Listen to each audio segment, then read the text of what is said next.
Maraming nagsasabi na ang solar daw is high maintenance. Pero totoo ba talaga yun? Kasi sa totoo lang, ang solar is one of the lowest maintenance system sa bahay. Mas mababa pa kaysa sa aircon tsaka sa ref.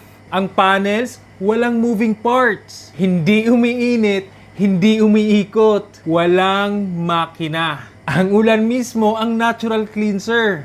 Kaya minimal lang ang cleaning. Usually, 2 to 3 times a year kung maalikabok yung area. Yung inverter naman is para lang siyang malaking cellphone charger. Wala ring parts na umiikot. Ang maintenance lang, keep it dry, nasa tamang airflow, at yun na yun. Ang battery naman, ang mga modern lithium batteries are sealed. Wala ring maintenance.